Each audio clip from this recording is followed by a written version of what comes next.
Thank you all for coming. This is a great turnout. I know you all want a lively and exciting session here at the end. What's that? That's going to be tricky. 2 microphones, okay. 6 people. Gotta love this. All right.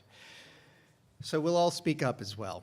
I'm Duane Degler, and with Design for Context, and I am thrilled to basically be able to mostly sit back and listen to 6 incredibly bright people who are going to talk about quite an array of experiences in relation to digital projects that they've all been doing, mostly focused around the implications and impacts of those projects on their organizations and the catalysts that these projects have been driving in terms of their thinking about longer-term sustainability and really introducing fundamental changes in the way that the organization is going to be approaching projects in the future, or whatever else they choose to talk about at the end of 3 very long days.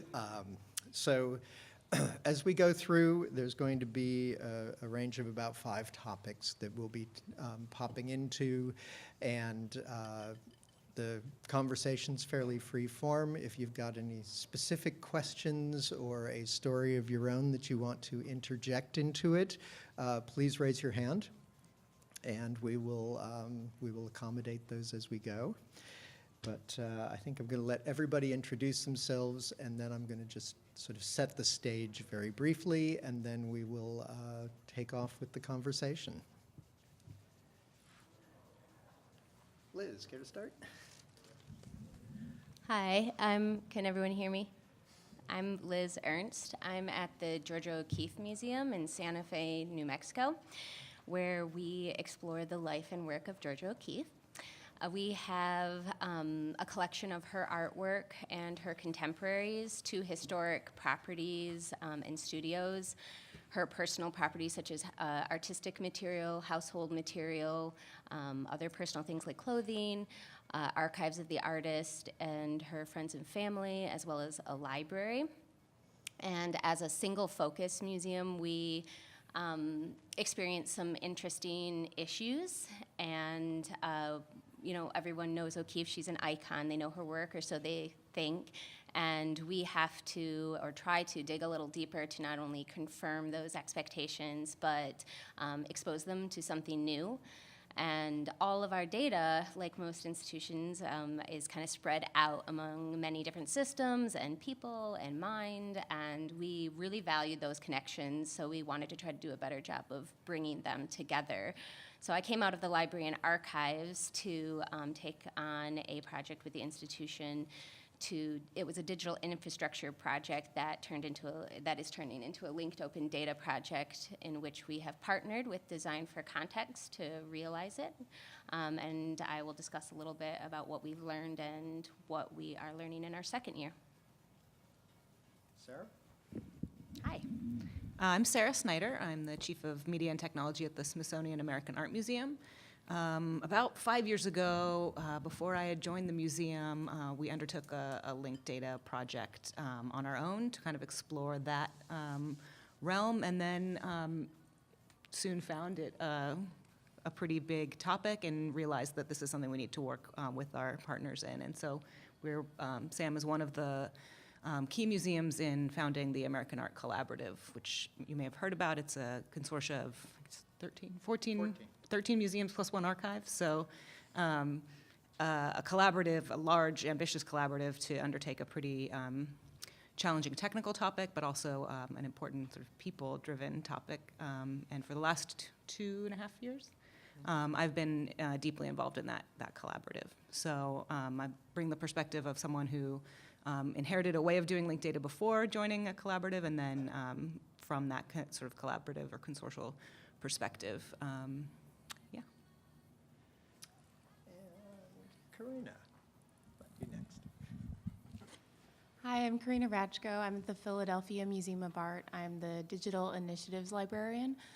I'm working on a publication that's coming out in February. It's a publication that mixes together long-form essays with our online object entries and archival objects. So it's bringing up a lot of issues for us as we merge all of this data together and make links. And we're working with Design for Context on this. So we've been working on it for over a year now, and it's brought up a lot of issues for us and a lot of big considerations.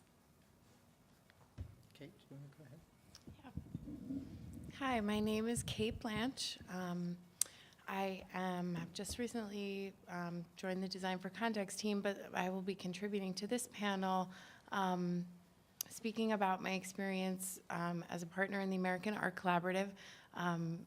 Prior to working with Design for Context, I was the systems manager at the Walters Art Museum.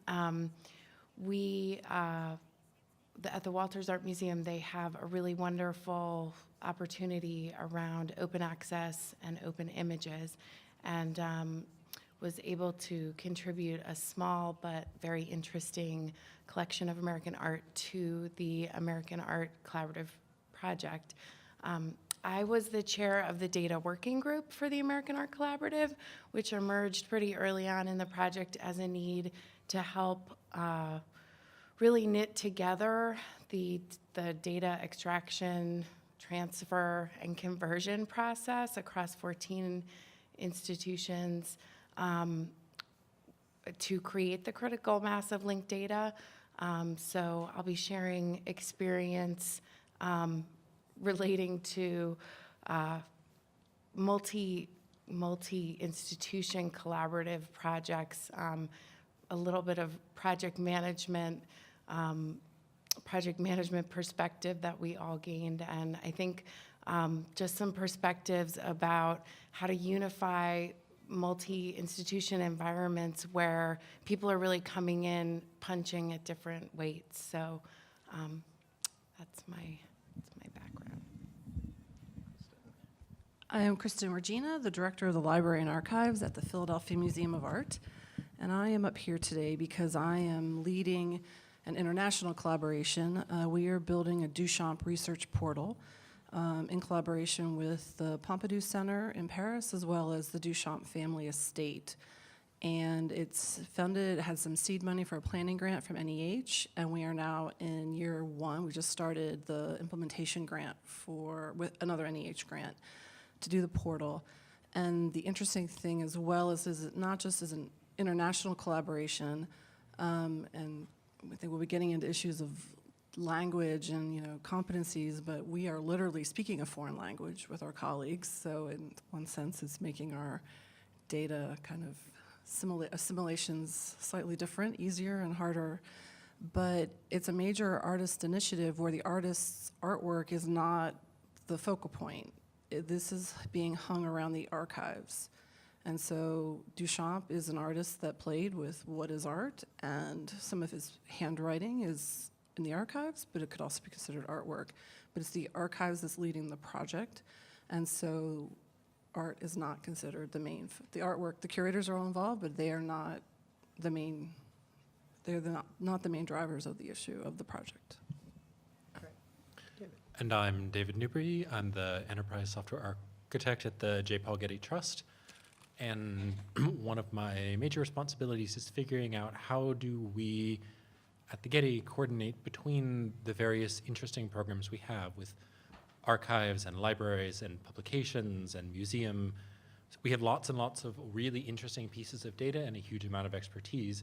But like many of these projects, how do we integrate them? How do we talk about them? How do we let this data interact with itself? I've also been involved in the American Art Collaborative. So it's how do we take these sort of experiences building data sets or trying to build data sets that cross disciplinary boundaries, and how do we do it in collaboration with the people who are so deeply embedded and such experts in their particular areas of topic. Great, thank you. So the broad shape of what we want to talk about today and what we want to explore from these various perspectives are really that technology at one level is a catalyst, but in fact, all of these projects really were fostered not thinking about technology, but thinking about data. And the most important drivers of their success, and I think even in the early stages, they're all showing signs of success, is really the people and the relationships that get established. So these things sort of start with, well, maybe let's get our collection data out there or do something with our collection data. And then there's that quick slippery slope toward, well, what do we have that's also kind of collection data and we want it because people really love it and they think it's important and we want it. So it sort of begins to grow out until what you actually have is all the voices around the table actually actively being involved. And one of the challenges that you'll hear folks talk about is, what does it mean to actually not only get people in the room, but give them a sense of what's my role and my purpose in this thing that's happening. So it's not just this project that's happening, but it's this larger thing that we're trying to do. And within that, one of the key things that we're always tasked with doing is thinking about the sustainability of it. That whatever this is a first step toward the institution wanting to move more broadly into making this just part of the fabric of what they do. And it also means that there's this broader universe where other institutions are also doing the same thing and trying to really build the bridges and learn lessons and share techniques and ideas and capabilities across them. And so with particularly the inputs from Kate, Sara, David, Kristen on the larger projects like American Art Collaborative and the Duchamp Research Portal, it's bringing multiple organizations and multiple roles to the table at the same time and facilitating that. And it's been driven, even though these are not, these are linked data projects. The focus isn't on linked data, but linked data has been a really important catalyst because you have to really think very deeply about the relationships between things. Also, the multidisciplinary aspect of different data sources and repositories and skills is another thing that I think has been really pushing us to make sure that we think about that integrated whole in a sustainable way. The other thing which David and I have had years of conversations about now, is that these are interpretive institutions. So data is not just this fixed, solid thing that you just go and you can count and that's it. You also have to figure out how to bring the individual voices and perspectives into the end products. So with that as a backdrop, in case you want it for reference, these are the brief summaries that you just heard, and we're just going to leave this slide up and move into a conversation. And I'd like to start that conversation talking about commitment. So both in terms of the organizations deciding to commit to projects that are this sort of big and systemic, without necessarily everybody involved knowing up front what that's going to mean, but also the commitment in things like linked data and making data available and establishing partnerships, because those commitments mean that once you start going out there, you really can't go back. And so with those two things in mind, the word commitment, I'm just going to open the floor and let you all jump in on that. Well, I can say that we did not know exactly what we were committing to right out the gate, and but we knew that a little bit too. My horse in the race is definitely that we are a mid-size institution. We think we're a small institution, but I have learned from my first MCN that is not really true. We are mid-size, and I'll own it. But we didn't really have access to the information that we needed, I felt like, from the kind of linked open data community to know what we were getting into. So we've learned a lot in that process. And a little bit, our project is, we call it a Trojan horse project because it's getting our act cleaned up. You know, it's like a lot of cataloging work. We started before the linked open data kind of initiative part of it as a data management working group, and just getting catalogers like talking to each other across the library and the archives. And that buy-in and that commitment has been, the people work is definitely been the biggest investment and commitment that we're seeing right now in this first year, and it just cannot be underestimated. Yeah, I think that's definitely been our experiences. I think, you know, with many projects, let's say you're trying a new technology, you want to experiment with VR or whatever, the app doesn't work, you take it out of the app store, you retire it. But when you published a linked data URI, you're making a commitment to others who are going to be using that data in their ecosystem that link's not going to break. And for Sam, I think there was a little bit of innocence in the beginning of publishing the URIs and not thinking about, let's say, 5 years later when the people who did the implementation have left or gone to other jobs, or there's a new technology now or a new software that we want to use to move things, or when we make a change in a system, you know, three doors down, is there going to be an impact on our ecosystem that will cause something to break or need to be rewritten? So definitely linked data projects are like you know, adopting a puppy with a who never dies. Which sounds wonderful, and it is, you know? You get to play forever. But it's, you know, it's when you resource for projects like that, or for, you know, it's no longer a project, it's a program, the job description's changed. You know, when I hire an engineer, I want to maybe know, do they have experience with linked data? Probably they don't. But do they have the willingness to learn, and do they have the chops to get themselves up to speed on this? So. And one of the things that we've been thinking about is, as people who've put out linked data, what do you do when you get it wrong? And what do you do when you realize that maybe wrong is too strong a word, but what do you realize when people want other opinions, when what's best practice changes?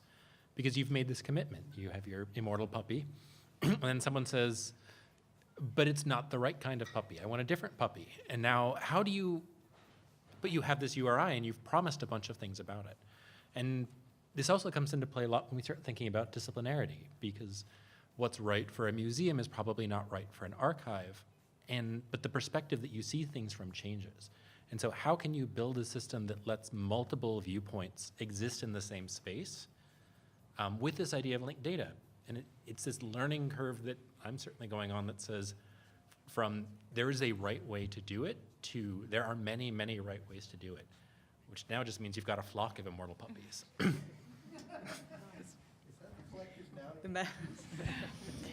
I just wanted to, share, the story of the American Art Collaborative is that it started as a planning grant with the goal to produce a roadmap for how to create a critical mass of linked data. And I think in terms of getting people to make a commitment, when you offer them an educational opportunity that's going to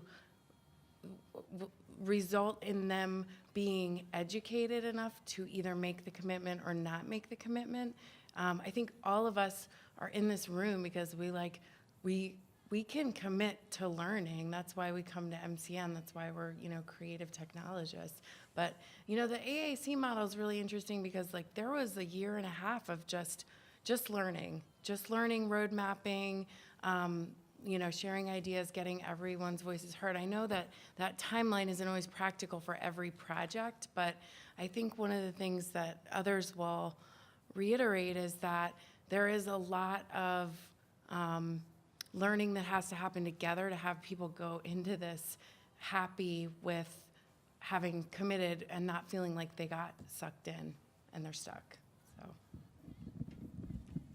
Duchamp is just starting, but in essence, institutionally, even in my department, I look at it as a commitment to the staff and a commitment to their professional development. So it's an opportunity to have archivists start to think differently. and have them train up to go do library juice, to do linked data training, because we have to commit to this project so that we can support not only PMA, but we will then be supporting the Pompidou Center and the Duchamp Estate. And so talk about levels of competency or coming in at different markers. The estate is a family with, you know, 1, maybe 2 full-time staff, and they are committed to verifying the veracity of the artworks on the for sale on the market. But they are also committed to this project. But they're not going to learn linked data, so it's up to us to commit to them. And so we're just at the very granular, very beginning stages of committing to the staff so that they have an opportunity to develop professionally. That's a really good point, and I think that sort of leads us to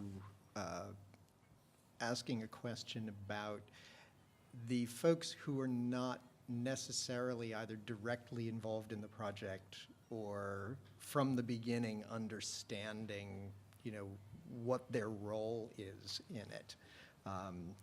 And I know across all of these projects, there are people who are sort of brought in over time, and more importantly, the light bulb goes on at different times in different ways with people's commitment. So can we talk a little bit about the internal processes of communication, of awareness raising, and commitment? I mean, I know, Karina, you've been seeing that with the Johnson Project, folks who are actively working together in ways they might not have been before, and Yeah. Liz as well. Yeah, I mean, I think that we have set out to build something that was, that could be iterative and sustainable, and that, you know, could lay a foundation for future projects. And that meant for us that we had to do so much thinking about our workflows and processes, and thinking about how everyone else works, because it's the confluence of so many experts that are working on these projects. And so, yeah, we have to all come to the table and learn and figure out what we don't know as we're doing it. And I think it's been important as one of the tech people who gets involved in this is we're all learning a new set of technology. This is not a solved problem, but it's really important to remember that as the tech person, you're probably the most flexible person in the room, and you're surrounded by people who know more than you and are experts in it. And your job is to figure out how to talk to them. And I found it this wonderful opportunity to be the dumb tech person, because I can go to an archivist and I can say, I don't understand how archives work. And I can go to a registrar and I can say, I don't really understand how museums work, and get them to explain things to me in a way that would be really hard for 2 experts with really strong disciplinary knowledge to talk, because I can be, as the tech person, that sort of, you know, the pleasant fool who sits in the middle and says, no, you have to be simpler, you have to explain, I'm not that smart. But you also have to own that your complexity is just as important as their complexity, but you're just one of a couple stakeholders, because these aren't tech projects. They use technology, but what they really are information management projects, and they're discipline and domain problems. And so you're just one of the many domain experts sitting in a room, and you're the one with the least stake in it. Yeah, I agree with that. Finding a way to let people know their expertise and shine in that area, and making yourself humble, and there actually has opened up the communication for, I mean, so many of our meetings start with, I have this really stupid question, or I have this really simple question, and I'm like, none of it is, and sometimes actually it is a really simple question, but kind of understanding how they go about their thinking in their work that they do is informing this whole information management project for us. So it is about that collaboration and actually learning our staff's capabilities and their aptitudes so we can build them out to the next levels and figure out really honestly and be realistic about the gaps that we have and are going to have to fill in different ways. And I think, you know, it's evolved much beyond this kind of individual group. This is changing the way the entire organization is investing in technology and seeing this as a larger information strategy and digital strategy for the entire museum. Just within the first year, it is changing the entire approach to. It's spreading out to all the tentacles are going out to all the departments. So it's the investment and buy-in is there for it. And we find that there is no stupid question because these projects are so holistic, and to really do, to rethink everything digitally and really think about our workflows, everything is on the table, and it's fair game, and we can think about what and why we do things and have to maybe elaborate on what and why we think we need to do things as we work together. And I think it's important to remember and to understand that there's a lot of things that you can't compromise. And every one of us has those things that are essential and those things that, you'll go to the table and you'll die for, and that there's things that you won't. And you have to explain back and forth that, no, this one is really important. I can't do this. And sometimes it's because of, your profession. Catalogers have things that they have to do in order to meet their professional requirements. There's things that technology just can't do. It's not good enough. It's not smart enough. But you have to be able to say, I will compromise, you have to get to the point where both of you understand what's on the table and have that negotiation. And, sometimes it's sort of this hostage situation where you say, okay, well, I'll do this part of the data modeling, but you have to let me get rid of this particular field. And sometimes you can compromise more elegantly, but you have to really understand what the other person is holding for these negotiations to work. Can I interject in the conversation? I think what David said, not right now, that the previous one is very, very important, because usually the tech person is the one who just walks in the room broad-legged and say, I'm going to solve your problem. But in this case, you're dealing with a higher level of information, which is knowledge, and it's very nebulous and very subjective, and escapes the technical tools that tech people have, and it's probably a good opportunity for tech people to take the back seat and listen and humbly offer their tools to facilitate things. Just partner. Don't take the back seat. Yeah. So Kate and Sara, as sort of participants in the American Art Collaborative, how do you feel that the other partners who may not have been as deeply engaged early, has it affected their positioning inside their institutions? Has it affected their work practices to have been involved and thought about things that they've been doing in the AAC? Because those projects aren't inside their organizations, and yet they're having an influence on them. Go ahead. Well, yeah, and I'll just respond to that by saying, chairing, the data working group for the American Art Collaborative was, it emerged as an important need, both for like the organization of just, moving data around through the project, and then we also had a service layer where we were actually having the data converted. There was just logistics. But the other, the back end of it, and it's so interesting to me that conversations about people keep coming up in this topic, and it's come up offline too, but one of the biggest roles that I played was really just being like a safe place for people to send emails to say, I don't have artist birth dates in a 4-digit year format, and I feel like like people are vulnerable around this stuff, and they want so much to participate. And I think what to touch on, some of the other comments is like in a linked data environment, even the most basic pieces of data, even if they're not like super weird and unique and like never seen before, like even the most basic bits of data in a linked environment are equally as important because they're going to help all the other data, have a good foundation.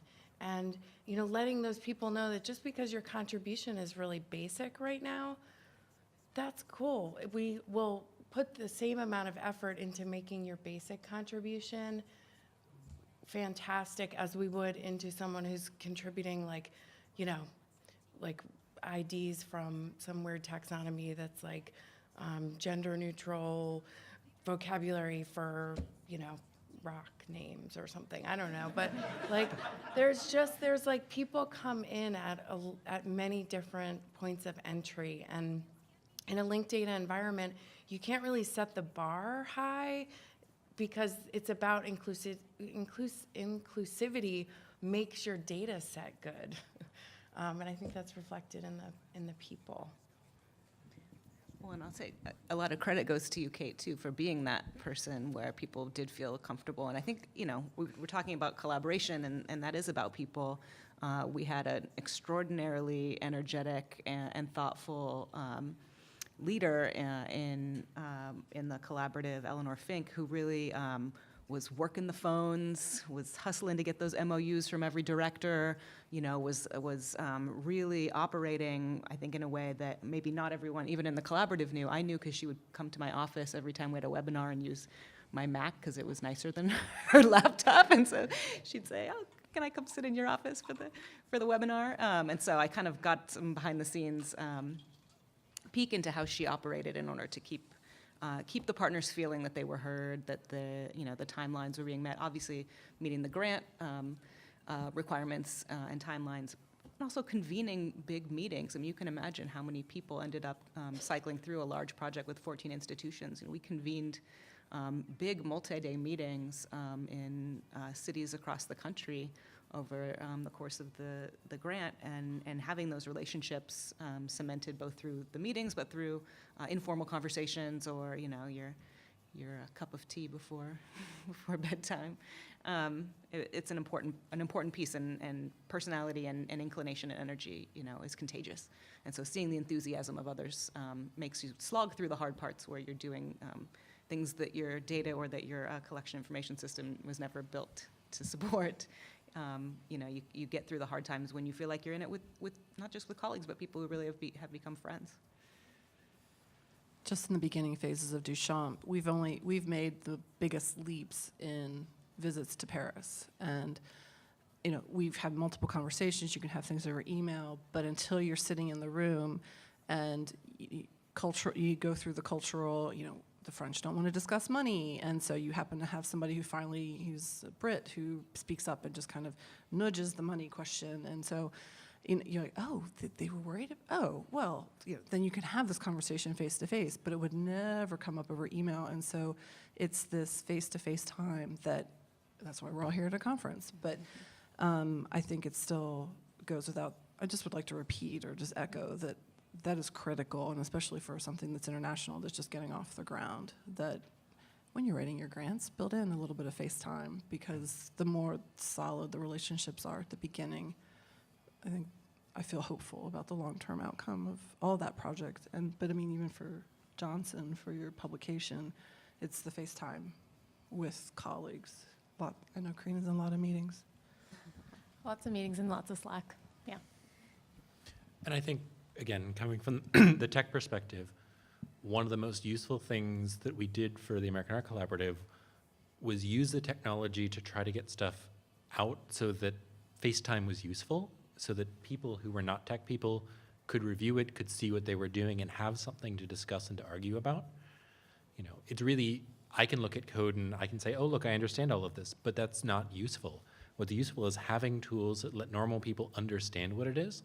And I think we put more time into building tools to facilitate communication than we did into the actual software to do the work of the Art Collaborative. Because if you're going to do these sort of large collaborative projects, finding consensus is the project. The data model is sort of irrelevant. It's 14 institutions that agree that we're talking about the same thing that was all of the work. And so that's where you should, you know, as technologists, what you should do is put your time into enabling non-technologists to talk about your work. Because that way you can actually find consensus and you don't have this surprise at the end where everyone sees what's come out of it and doesn't feel like it's theirs.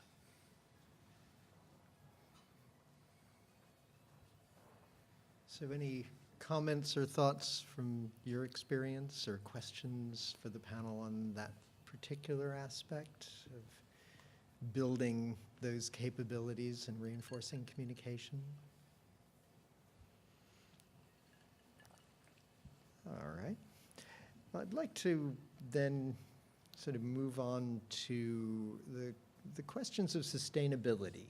And I realize that these projects, many of them are either just getting off the ground or just getting to the point of early completion or finding their feet in various ways. But I think you all are thinking about it very actively and thinking about what does it mean to carry forward beyond the project you're working on, both to keep that output and that product moving, but to sustain the working practices and the processes that you're building along the way. I mean, I know, Sara, you've been, taking some of these things you learn and adopting it into other kinds of routine practices and others. And Liz, you've talked about how people are really seeing their jobs a bit differently. So can you guys talk a little bit more about even the first shoots of sustainability? Well, I'll say when Sam initially started doing linked data, it was before I joined the museum, and it was sort of like this, very advanced project that they'd gotten themselves into, but there were other areas of the infrastructure that were sorely in need of addressing. The main website and the way the data was getting out of TMS into that website was the main one. So in the last year, we've been doing the job of implementing open source CMS, chose Drupal 8, and one of the things we really thought intentionally about is how can we structure our Drupal site, our taxonomies and content types to someday be the way that we feed out our linked data into the world. It's not the way our linked data is currently published, but we've had this sort of end goal in mind where, where we are at a better place where there's a kind of more automatic workflow for refreshing our data. And it also has us thinking, and I always think about the world outside, which is the whole point of linked data. It's great to know what's in museums, but also what's not in museums. What does Wikipedia know about my artist that I don't know or that none of my collaborators know? For example, it knows who's a woman, with pretty good reliability. I don't have that data in my database. We don't catalog for gender. So being able to see Sam's data get brought into projects like Wikidata, and then hopefully at the appropriate point, see if we can bring that back into even our systems of record and say, this is a verified, or this has this source on it. Other things that, that are known in that sort of world include ULAN identifiers and VIAF identifiers. So being able to, authenticate that this is the same John Smith as that John Smith over there. I mean, these are things, that we stand to gain, not just from the museum world, but from the world, right? The world of knowledge. So always thinking about the kind of the carrots. This is hard work, and it's going to take a little extra investment, but also, it's got this payoff for us as a community. Yeah, for us, the issue of sustainability, we can't afford to do like one-off shiny object projects. Like for us, the buy-in was that this was a project in which we were going to build a foundation. We knew we were going to change practice, and we're actively thinking about what is our responsibility in this project. And I often think about libraries because that's the background, and how libraries approach some of these issues where you're testing something out and then you're actually putting into practice. For a while, you're not moving on to the next thing. You're building off of it, and then what is our responsibility back to the community to provide some handles to get into this at different levels of access. Like particularly, a lot of smaller and medium-sized museums ask me about this work that we're doing. It's not that they're disinterested at all. They just need different levels to start to build in this direction. And so that's part of the responsibility that we feel in making this a sustainable and field-wide practice is that we start to build out some of those introductory ways to build toward these things, and then looking also at our staff, the responsibility of training up people and, not seeing it as faults or anything like that, but actually giving them the tools and building in these new skill sets and being honest about it. You should have seen the original job description for the Duchamp Research Portal Manager in the NEH grant. They had to speak fluent French, they had to understand linked data, they had to have all kinds of technical skills, and I was like, wait a minute here. So, grant ends in 3 years.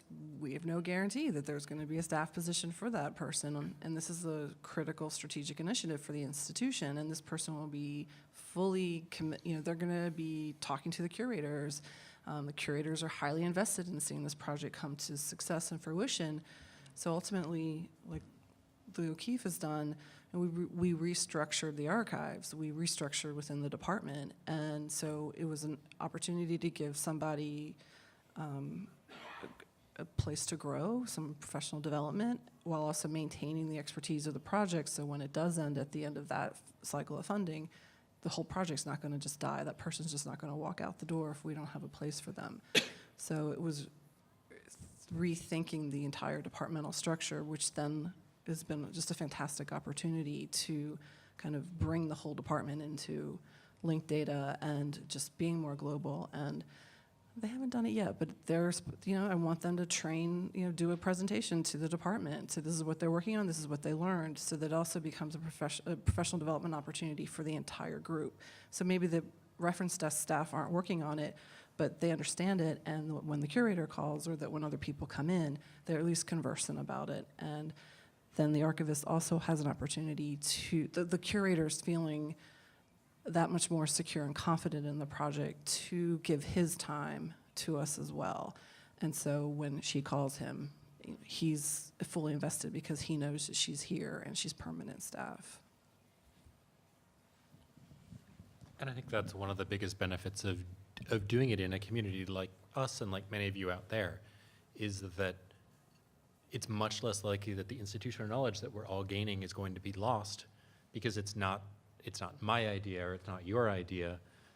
We all have to compromise to do it in this community.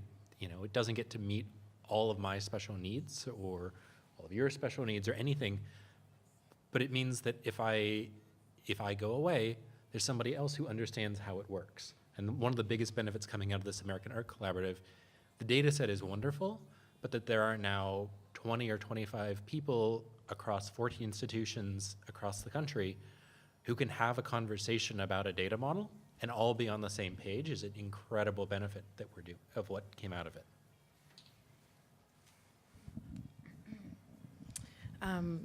Yeah, I will just, echo that and just talk about kind of an exchange that happened during the American Art Collaborative. We had all this linked data, and one of the topics at our in-person meetings was, what do we do with the linked data? I mean, every one of us has online collection sites. Can we somehow integrate our linked data into our online collection site? And,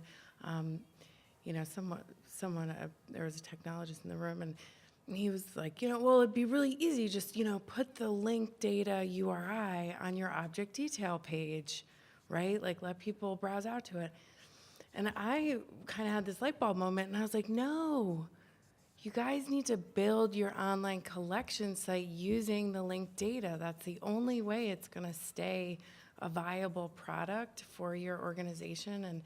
And I think I was like, operationalize your linked data. And everyone was like, I don't know what that means. And I was like, I don't know. I just got excited. But but the truth is, we all have those things with projects where they're projects and they don't become programmatic. They're not programs. Like, they're projects, they're like linked data, providing a link to your linked data on your object detail page. At some point in like 3 or 4 years, someone will forget to refresh that. That is gonna die. Unless we we shift a little bit and say, well, our next logical step is to convert our online collection site so that we're using the linked data as the primary fuel that drives it. I mean, we have to start finding ways to like deeply use in a central way the products that we're making from these projects, and that means turning it into a program, not a project, to steal Sarah's words from an earlier conversation.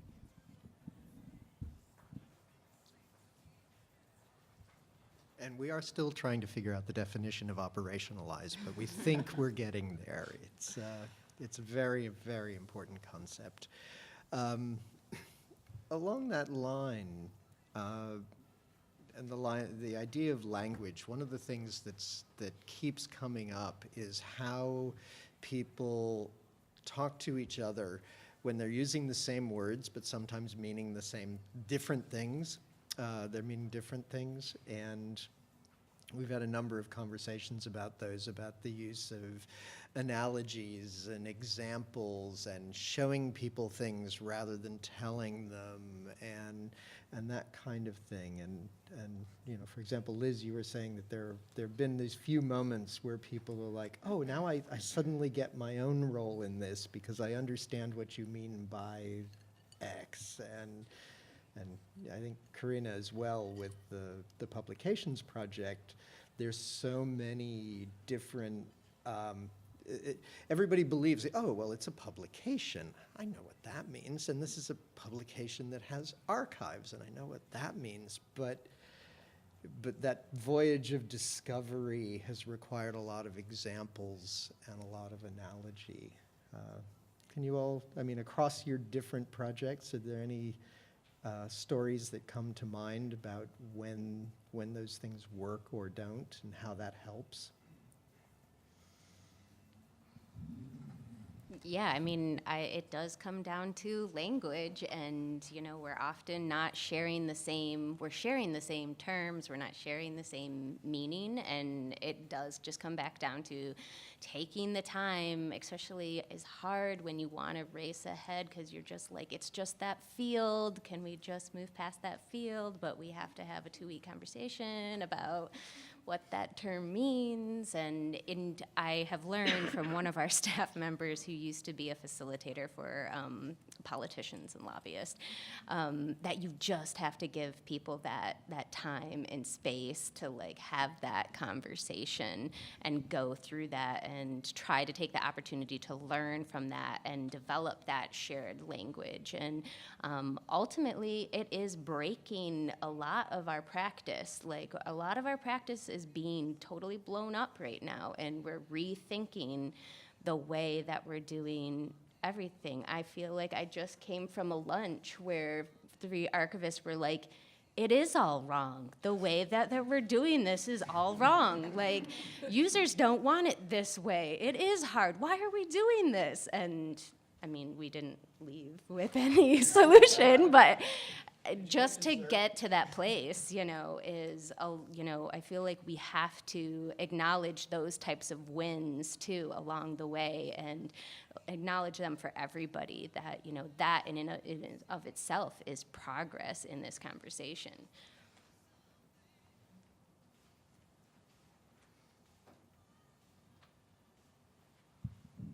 I'll take the easy one. You know, the French word for metadata is metadata. I think that's what they say.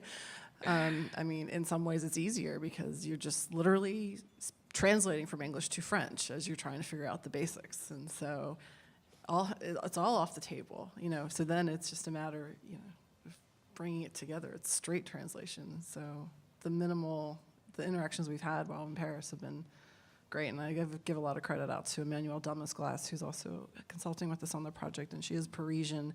And I do have to say, having the Parisian voice in the room at the right moment is critical, because there's only so far that regular French translation can go. You do have some level for that sticky point on our French side, but yeah, I was telling the group earlier today that Bill Weinstein, who's our director of IIT, you know, Bill and I will have many conversations where we realized after 30 minutes that when we were going, you know, we thought we were butting heads, but in fact we were both saying the same thing. He just says that his word for it is this, and my word for it is that. And so it's, it's just kind of giving ourselves that, oh, okay, we really are all trying to go to that same point. It's just becoming comfortable with the fact that, Bill, really, when I say, when you guys are saying keyword, I'm just saying authoritative, whatever the example would be, and we just smile and say, oh yeah, okay. So it's just that kind of conversation just has to, you just know now that that's happening. It's just trying to get on the same page. And really, the process of becoming a professional is the acquisition of the jargon of the people you want to work with, right? So I started out in libraries, and then I went to archives, and now I'm in the museum world. So I see the translating that has to happen between those. And I think many people at this table have worked in more than one.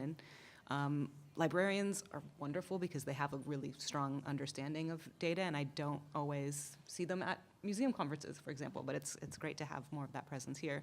Archivists, too, have a very rich understanding of context and hierarchy that doesn't translate well to museum objects and the way that those are put in, even the systems built to hold them, and I think that was an earlier session. But learning what a collection means to each of us is a labor worth exerting yourself for. I'm stepping on Karina's toes. I'd say even don't forget the publishers in the room.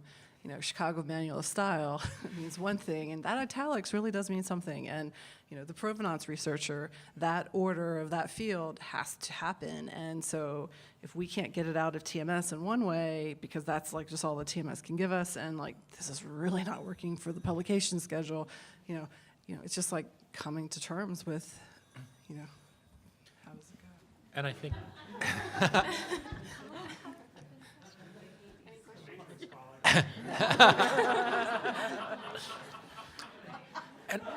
And their question is, do they have a question for the panel, really? I think this whole translation thing, just like having a Parisian in the room, makes it easier to talk to French people. Putting the time and effort to find at least one person from the other discipline to get to that point where you have an understanding is so useful, because then you have someone who can speak that language natively, and you can communicate back and forth. So, not every tech person has to understand archives, and not every archivist has to understand technology. But if you can find one of each who can communicate back and forth and translate out to the group, we can make really good progress. And a lot of what we did on the American Art Collaborative was finding that one cataloger who could go back to the institution and talk to the rest of them and say, I hear what they're saying they're asking, but they're not actually asking for that. They're asking for this thing, and which is much easier. And Kate was one of the people who was most influential in understanding that communication. Yes. I just wanted to bring up the conversation. Colleague and I are having. In Canada, in French, it's Méditerranée. Oh, thank you. No, Méditerranée is in Paris. Oh, Like, it's yeah, both. French Canadian. Again, depending where you are. So you're right, it's important to have a Parisian and not a Canadian. At least in that part of the world. So we have about 5 minutes left, and I'd like to extend this conversation out with one last topic. One of the things that I think all of our projects have been really benefited from is a lot of examples that are out in the community. Not even necessarily saying, oh, here it is, it's a linked data site, it's exactly like what we want to do, but we're routinely having meetings, sessions where we're pulling things up from different places and saying, what makes sense, what doesn't make sense, what is something that we can draw in and bring to our own projects, what can we capture? As Sarah and Kate have said, the American Art Collaborative, these very rich conversations about what if we do this, what if we do that, and the meeting minutes have these long lists of ideas of things that they would love to do with data at some point in the future, and we were capturing them so they don't get lost. They aren't necessarily in what's been produced at the moment, but the seeds of them are there going forward. And so I think as we think about it, both what do you all on the panel think about how you've drawn from what others have done and use that to catalyze conversations? And also for the rest of you, jump in. What do you feel would be useful to see? Where do you draw your inspirations from? How do we actually, continue to foster and engage the wider community in thinking about the future? I think I'll dump David into that first because he's basically now in a harvesting position that he hasn't been in before. I think when we started with the American Art Collaborative, it would have been impossible if it hadn't been for the work that Sam had done, the British Museum had done, that Yale had done, to lay out a bunch of the roadmap of how this was possible. And then we pulled these 14 institutions in together and said, okay, what can we learn from that? And what can we generate an understanding among the 14 institutions that we can grow that from? And from that, we've come up with this project that we've been calling Linked Art, which is a set of best practices for how the American Art Collaborative did it. And it's not complete. And so now we have, and every time another project engages, they come with new questions that we haven't thought about. Johnson has been asking questions about publications that we don't have answers for, but it gives us this common language to try to communicate out. O'Keeffe is coming up with new questions, but this is such a big project and a big shift in the way that we're thinking. Doing it as a community is the only way to make it happen. And so it is, how can we learn from each other, and how can we find a common language that we can all speak? And it doesn't have to be all-encompassing, because every institution has things that make them special. But if we can find little areas where we can find collaboration and little pieces, you can say, oh, we're 3 different wildlife, institutions. Why don't we all come together and think about how to do taxonomy of natural history species represented in art? Or, we do First Nations work. Let's come together and talk about how to represent that sort of language and tribal behavior. We don't have to do everything as an entire community together, but the more we can consolidate that knowledge into one place, the more effective we can be going forward. Because that's what really makes us useful, is that we don't all have to do all the work every time.